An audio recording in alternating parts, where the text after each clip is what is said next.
Hey guys, welcome back to another pickups video. I've got my daughter Lily here with me. She's pretty excited to go through some of the stuff I've picked up in the last little while, decide what she wants to play and what she's interested in, so hang around, we'll get started in just a minute.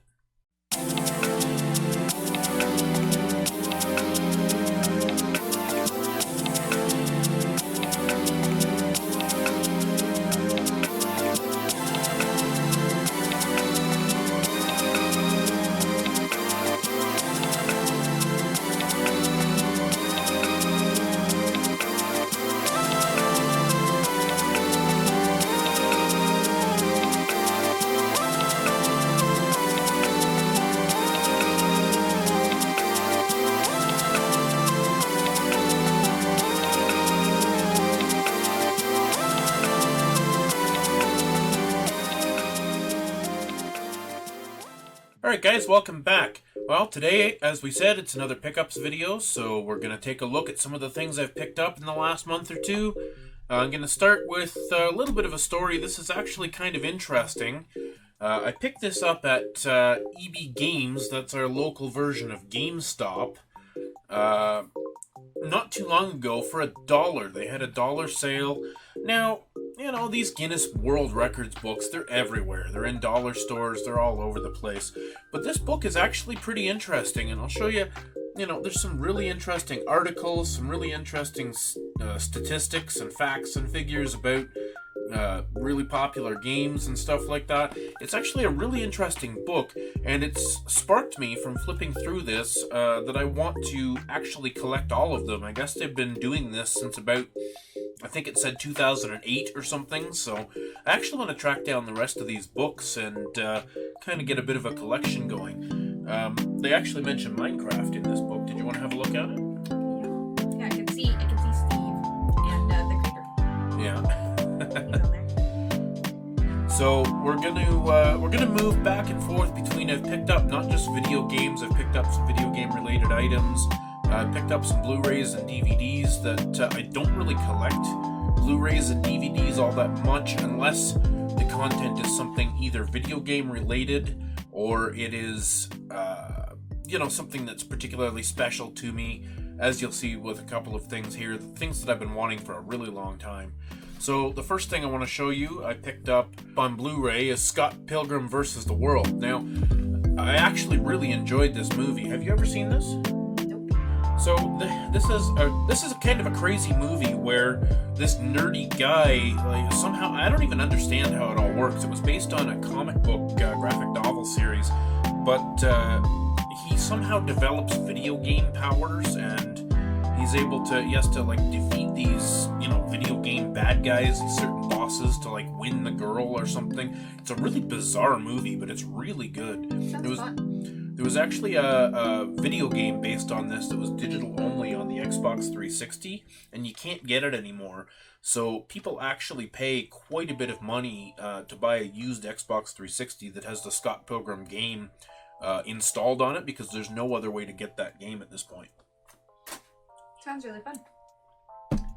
Alright, let's move into a game. I picked this up super recently. This is Rune Factory 4 for the 3DS.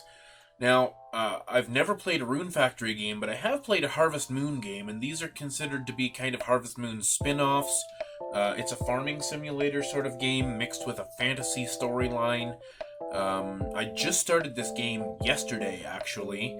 I did pay pretty close to full price for this. I bought it brand new sealed, and it was a game that I actually wanted to play right now, which is really the only circumstance where I'll buy a brand new game, is if it's something I heard about. I actually heard about this game on YouTube.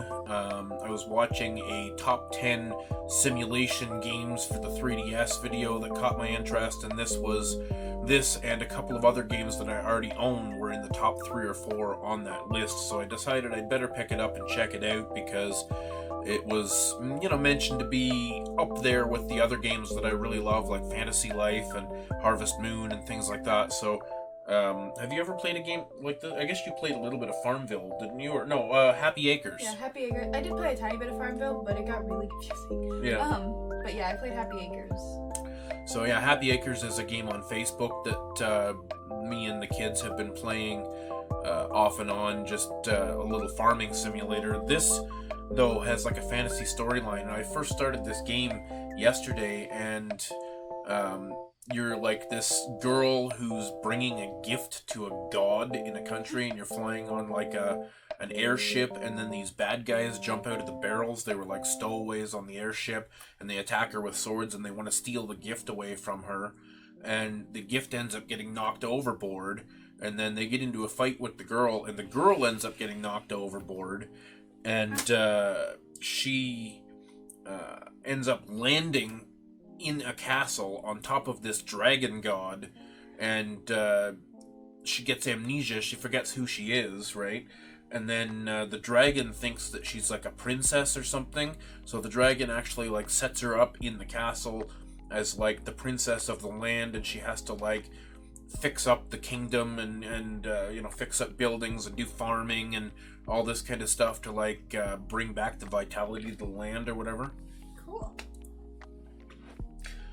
So another DVD that I picked up, this is a complete series, and this is the Archie's Funhouse, the complete series. Now, I've never seen this, but I'm a pretty good fan of the Archie franchise, and I mean, you watch Riverdale. Now, this is nothing like Riverdale. This is based on the comics, so this is a pretty interesting looking set here, as you can see.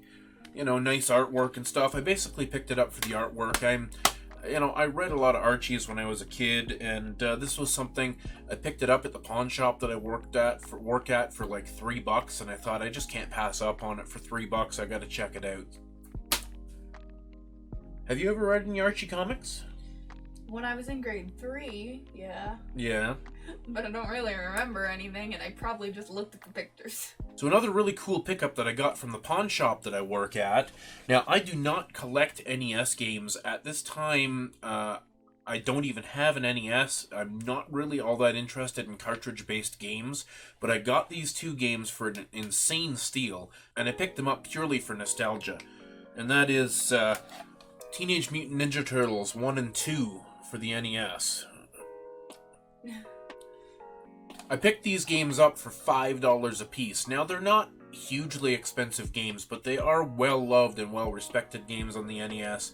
I think they run in the area, loose cartridges run in the area of, say, $15 to $30, depending on where you buy them, retail or whatever. They're not super expensive games, but these are in beautiful condition, as you can see. And for $5 a piece, again, you know, I couldn't turn it down. Have you ever played a Ninja Turtles game? Not a Ninja Turtles game. Because didn't I give you that Ninja Turtles game on the DS to try out? Don't think so. No? I should. Ninja Turtles games are pretty fun. They're like beat-em-ups, they call them, so you just kind of go through, in these ones, you go through a level kind of from left to right, and enemies will come at you, and you have to punch and kick and use your special weapons and stuff, and just clear the level out and survive, right? Sounds like Plants vs. Zombies. Yeah, well, we're actually enjoying a hot Tim Hortons coffee right now. Get your coffee. Cheers. Tim Hortons is kind of, if you're not Canadian, you wouldn't understand, but Tim Hortons is the local coffee company that started out as a Canadian company. It's now actually owned by Burger King, but they make fantastic coffee, and it's kind of a Canadian icon. If you live anywhere close to the border, even, there are some Tim Hortons in the States, and they just don't catch on the same in the States as they do in Canada. Here, Tim Hortons is synonymous with hockey and families and early mornings and road trips, and just everybody here goes to Tim Hortons pretty much every day. We're here for the group of retirees to sit and brag about their grandkids. Here for the police, the fire department, and all the first responders who need our coffee ready at a moment's notice. We're here for the youth hockey team, fresh off a win. For those seeking shelter from the storm. For the teenagers who aren't sure if they're on a date. And the elderly couple quietly sipping coffee on their 5,000th. It's good. There's a good reason they go every day. So, let me see. Let's move to the PlayStation 2, shall we? So this game, it's unfortunate. There's a really ugly sticker on it. This the store that I buy these from, the stickers are terrible, but the store is fantastic. This game is called Flipnic. This game is considered to be amongst the best PlayStation 2 collections of pinball games. It has several pinball tables on here, like classic tables, but then it has kind of an adventure mode where you actually have to complete certain objectives and move through a series of kind of interactive 3D tables and stuff like that. I've been wanting to find this game for a long time. It's not an expensive game, as you can see. You might be able to see I paid $10 for it. It is, however, a fairly hard to find game these days. It was not a huge seller back in the day, so it's a little on the uncommon side, and I'm glad to add it to my collection. Ow. Did I hit your foot? Yeah. Oh, I'm sorry. I should hand it to you and you can put it over there. Yeah. So, what else?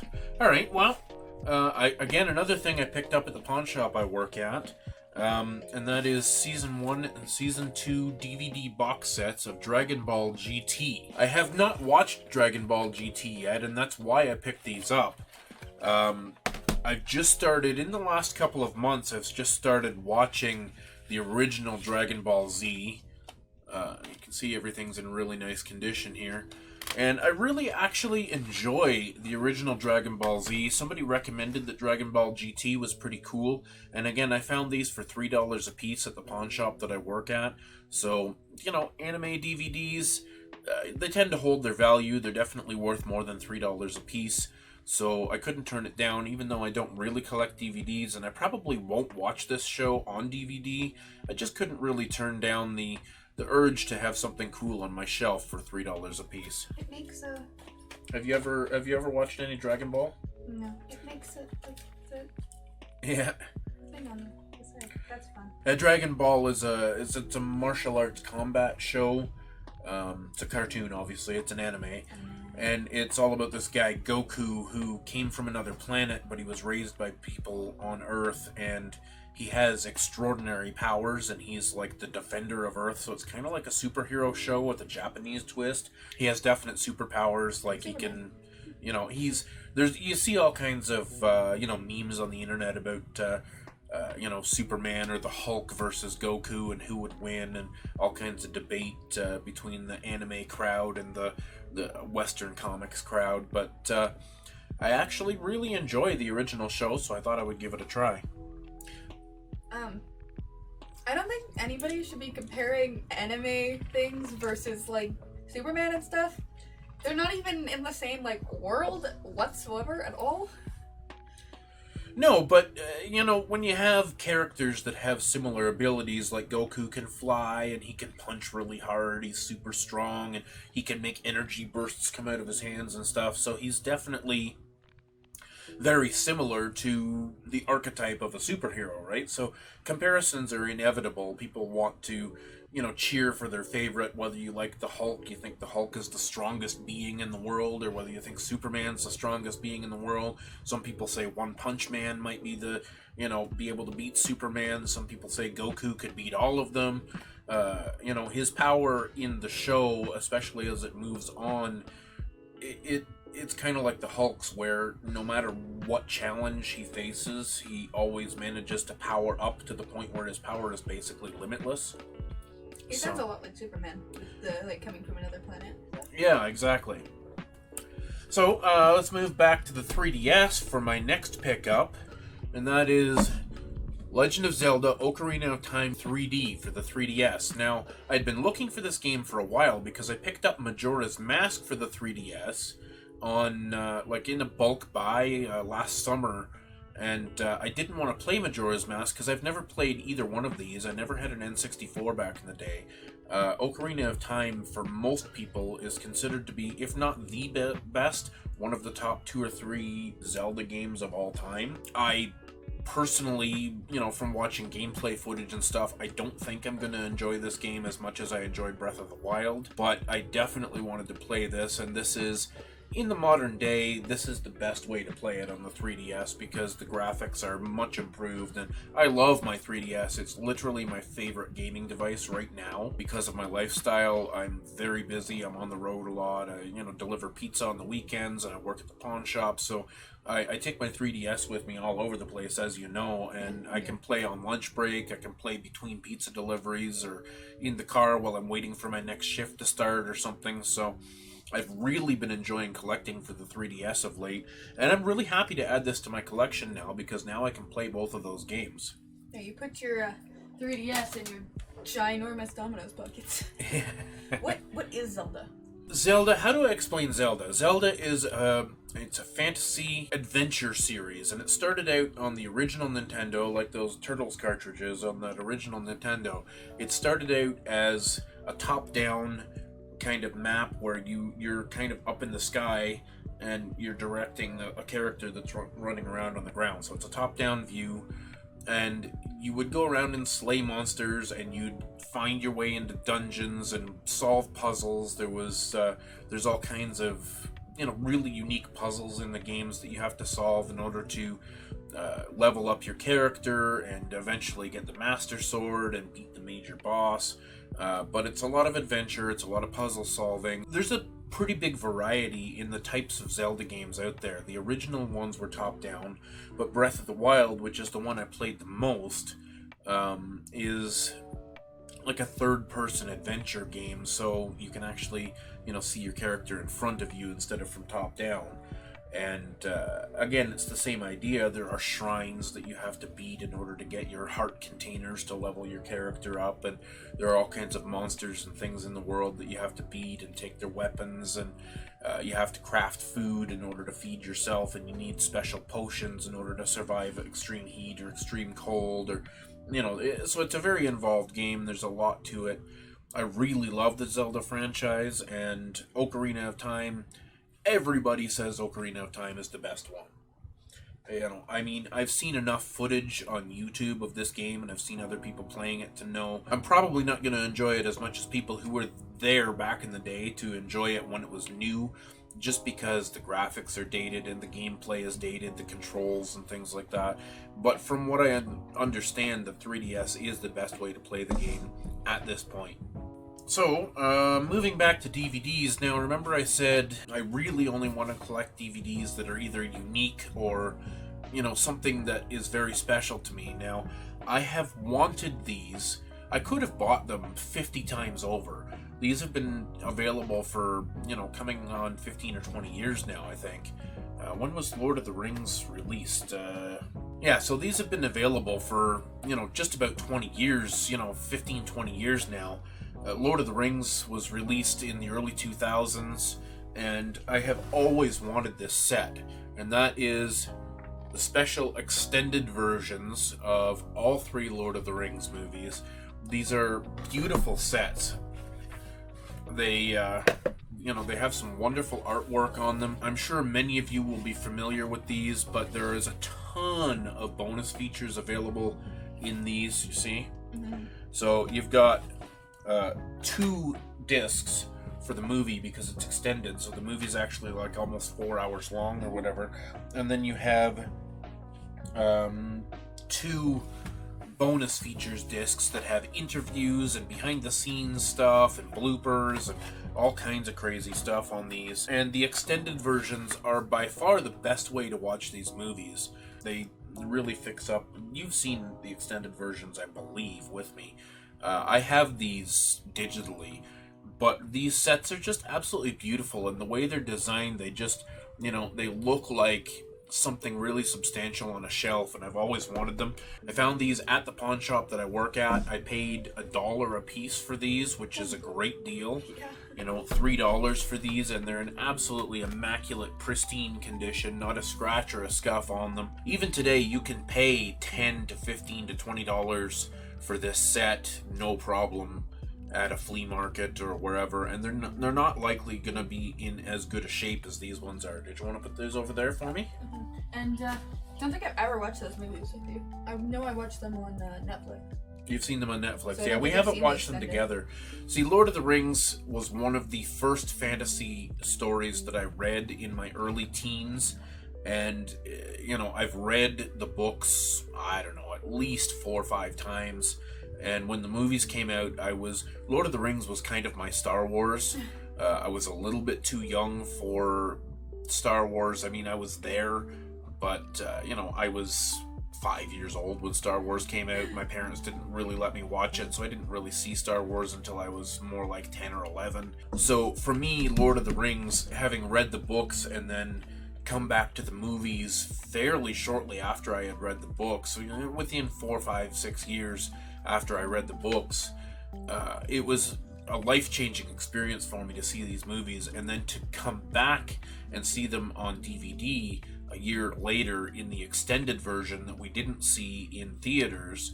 It was a really great experience, and for me now to own these is something I've always wanted to do and just never got around to, but at $1 a piece I just couldn't turn it down. So moving back to the PlayStation 2, this is another game that the game is not necessarily fantastic. This is not a AAA wonderful game.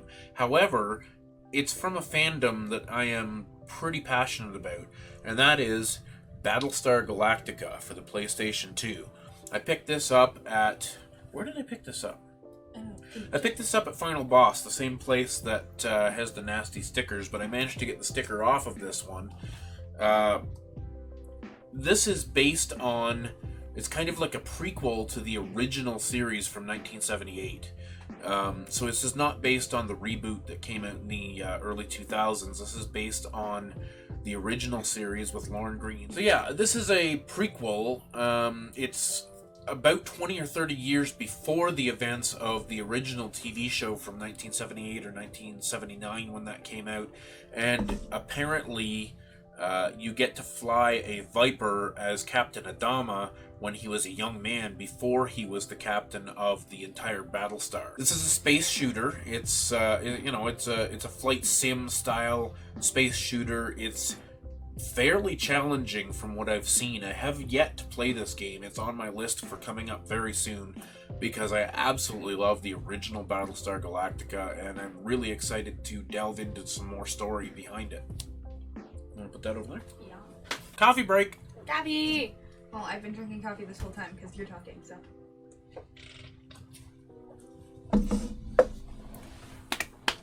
So going back to that YouTube video I saw last week talking about the 10 best simulation games on the 3DS, this is another game from that list. And that list is bang on, actually. This is another kind of farming simulation game. This is Story of Seasons, the original Story of Seasons. Again, I've got that horrible sticker on there, which I'm gonna have to steam off or something. I've got so many games with this sticker. I managed to pick this game up for about $30, which is a little more than I like to spend on 3DS games at this point in the library's timeline. This is a fantastic, really well thought of game in the vein of Harvest Moon, but with a little bit more story, a little bit more character development. There's a bit more to it than Harvest Moon. And I'm really interested to dive into this too, but I've got so many games on the go. I'm working on Fantasy Life, which I'm about a third of the way through Fantasy Life right now. And I've just started Rune Factory 4, and I'm playing Pokemon Heart Gold. So this one's going to have to wait for probably 2 or 3 months until I can kind of get my teeth sunk into some of those other games. I actually sent my Wii Mini over to Lilly because she really wants to start playing some console games and get away from the computer games and the phone games and stuff like that. So she's been playing some Skylanders right now. Tell me about that. I love it. I've missed it. Me and Ivy, when we first opened it up and we were seeing all of the the intros and stuff like that, we're feeling very nostalgic. Yeah. And we've been playing it like every day since we got it. Yeah. We're a little annoyed by the amount of Skylanders we have because we keep dying and then we don't have any Skylanders to switch out to because we only have 3. But other than that, we're totally enjoying it. We've had to play a bunch of chapters over again. Yeah, you're saving up money right now to go buy some more Skylanders. During this whole coronavirus thing, you actually have to call ahead to the video game store and they'll pass stuff out the door to you and take your money. So they're saving up money now, and we're going to go on Wednesday and get them another 4 or 5 Skylanders. So you got it off? Super easily. Oh, nice. I have the hardest time getting those stickers off. They always rip and shred, and oh. I'll do this one too.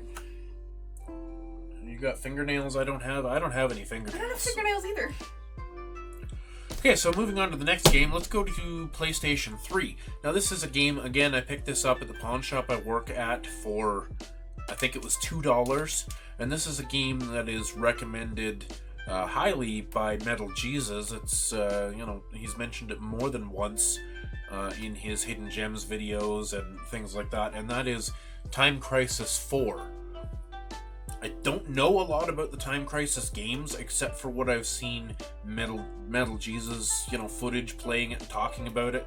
But when I found this at the pawn shop, it came out one day from the back room, and it was, $2. I thought, hey, a recommended hidden gem, something for the PS3. I love collecting for the PS3, so I'm super happy to add this to the collection and to the backlog, frankly. So I got a couple of games from a local comic book store, actually. My favorite comic book store here in Edmonton is Comic Fever, and the guy there, he treats me really well. He treats the kids really well too. He always gives them candy and sometimes gives them a free comic book or something like that when they come in with me. So he's also got a really cool Jeep.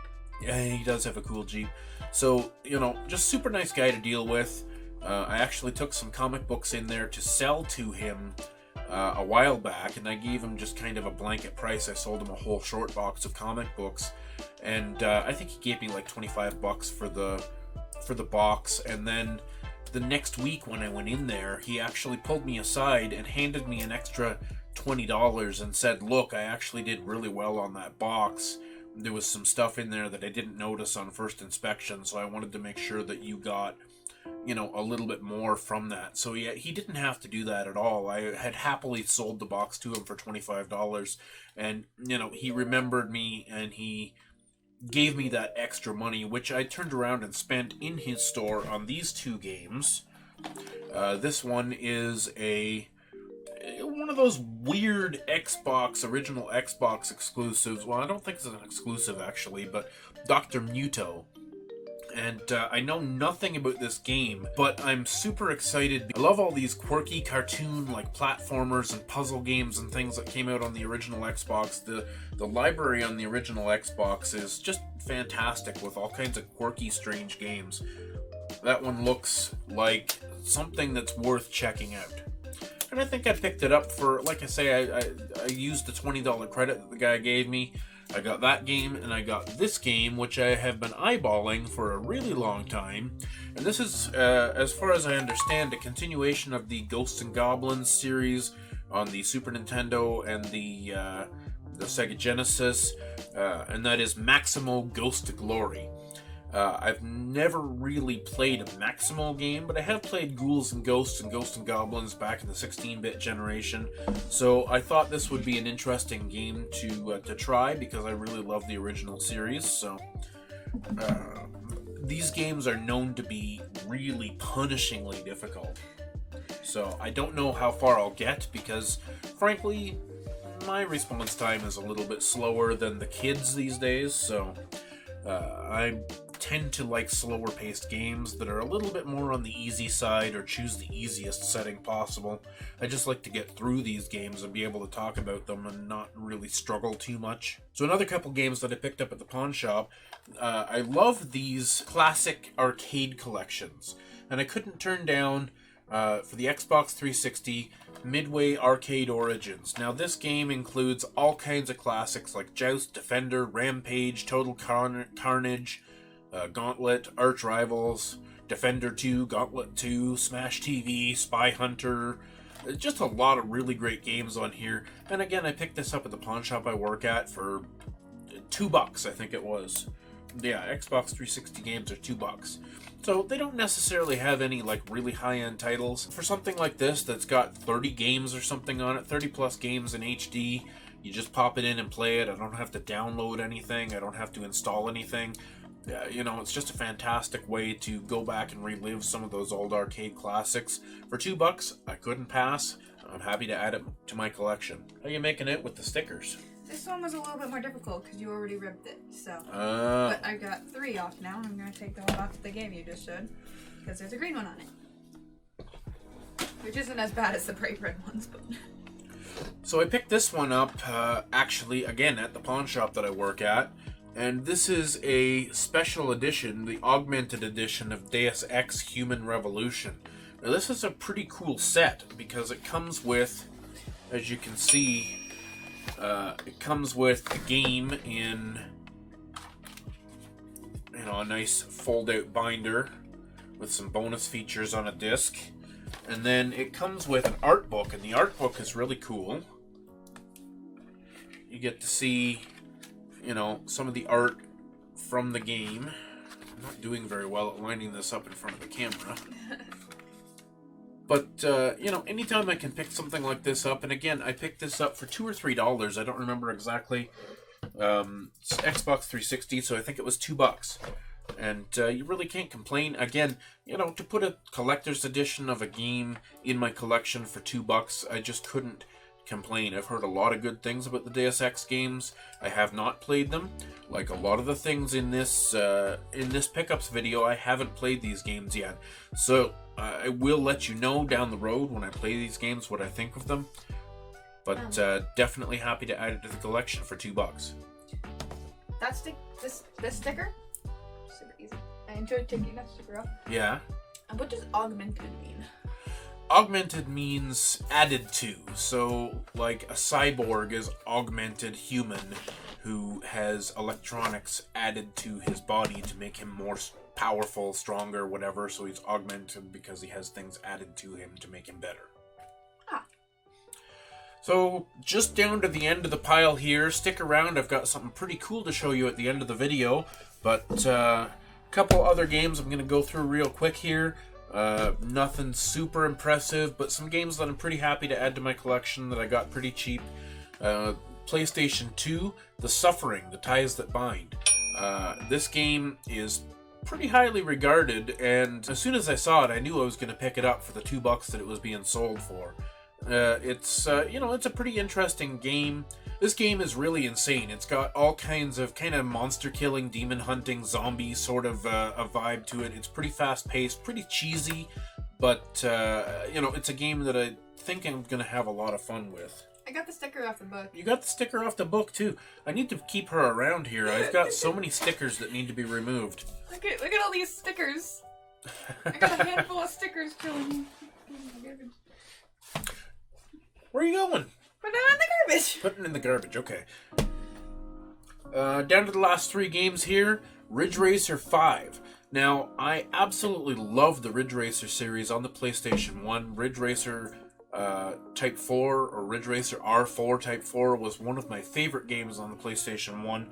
So, moving to Ridge Racer 4 or Ridge Racer 5 here on the PlayStation 2, I figured I haven't played this game yet, but I'm pretty sure I'm going to enjoy it. It should be a natural evolution of the series. What do you think of racing games? Have you played, other than Mario Kart, have you played any racing games? Yeah, a ATV Off-Road Fury 3. That's right, you love those. Favorite You love games. those ATV games, yeah. Where did I play it on? PlayStation something? PlayStation 2 that you had for a while. Yeah, that I now painted on. Next game I have is, now this game really made me curious. This is called Whacked for the original Xbox, and apparently this is a mature themes, sexual, strong language, violence, R-rated game, or mature rated game that's apparently a game show gone wrong. I have not played this yet, but the back of the game has some interesting stuff. I'm going to show you some screen footage anyway. But, this game, again, it's another one of those quirky, weird games on the original Xbox that I just couldn't pass up. I think I paid $6 or $7 for it. And the last game I have here to show you is for the Xbox 360, and it's another series that I have it's a theme in this video. Almost everything here I have not played and have no experience with, and that's part of the reason why I've been buying these games, is because, again, as I've mentioned in earlier videos, I don't buy games unless I intend to play them, or I already have played them and I love them and I'm nostalgic for them. But the Silent Hill series is something that I have been curious about for a long time. And this is not one of the better thought of Silent Hill games. Silent Hill Homecoming for the Xbox 360, it's a passable game from what I understand. But again, I picked this up for $2 at the store that I work at, so I couldn't turn it down at that price. Stickers. You've got more stickers, okay. And the last thing, and Lily's going to have an opinion on this for sure, so the last thing I picked up when I got my bonus at the end of the month, and this is something really cool that I've been wanting for a long time. My son, Zach, who's been on the channel, he has an Oculus Rift, and I've only had a little bit of experience with VR and tried out his Oculus Rift a couple of times. But I heard about a year or so ago about a new product coming from Oculus called the Oculus Go. The Oculus Go is a standalone device that does not need to have a whole bunch of wires hooked to a computer. It's obviously a lower end device, but I managed to pick up a brand new in-box Oculus Go. Got it right here, and I've just started to download things to it. It has 64 gigs of built-in memory. It basically has the same architecture inside it as a cell phone in terms of processors, RAM, memory, that sort of thing. So it has basically mobile hardware inside it. It has Wi-Fi built in, and you pair it up to an app on your phone just to kind of get it set up, and then you can download directly from your Wi-Fi. There are all kinds of free games and free apps and software that you can get for this thing, and a lot of the games, a lot of the really good games are only $5 or $10 a piece. As far as graphics power goes, there's a specific list of games that are specifically made for this device, and they're really cool games. But you can't play a lot of the games that you would get on, say, a PSVR or an Oculus Rift. There's just not enough graphical capability here. But you know what I really love about this thing is being able to watch Netflix or Amazon Prime in VR. It's a really interesting experience, and there are some other experiences too where you can look at 360-degree videos and things that are specifically made for this. What do you think of this? Oh my gosh, I love it. I love watching Netflix on it. I spent 3 hours that night I spent at your house sitting on Netflix watching my favorite show currently, Shadowhunters. Yeah. I just sat in my bed and just sat there and watched it. I think I watched like 4 episodes or so. Yeah. Just spamming watching it. It was so much fun. It's really cool because of that like room that you're set in. It's like really like interesting. Yeah, it puts you like in a living room, or depending on the app, some of them put you in a movie theater, so you've got like cup holders beside you and stuff like that, and you can look down at the floor and look up at the ceiling, and there's lights around you, and but you've got this, you know, what seems like an enormous big screen, like you're sitting in a theater. You've got this enormous like 50-foot screen in front of you, and everything just feels like you're sitting in a theater.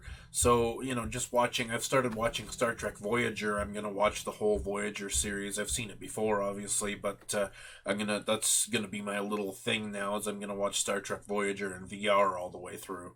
There's this one thing that was super trippy. In the little Netflix room, they put a Netflix remote beside you on the couch, and I had my phone right where the remote was. Yeah. In the VR vision, but on the couch next to me, and I went down to reach for the remote I wouldn't have been able to touch, and I touched my phone, and I was like, wait, what? And then I realized it was my phone. I was very confused, and it would have been hilarious if you were downstairs watching. For sure. But you were making eggs, so. Alright, well, who gets to clean up this big pile of junk over here now? I'm not here. You do. Alright. Well guys, thanks for sticking around to the end of the video. If you're still here, give me a thumbs up. It really helps me out. If you're new here, subscribe. Hit that red subscribe button down at the bottom. I will be putting up 1 to 2 videos a week. It's a little bit shaky during all this coronavirus stuff. I'm having to work some extra hours and stuff. So I'm doing the best I can to get out 2 videos a week here, but absolutely hit that subscribe button. Hit the little notification bell so that you'll be notified when I put up a new video, and we've got all kinds of things planned for you, so be looking forward to seeing you in the next video.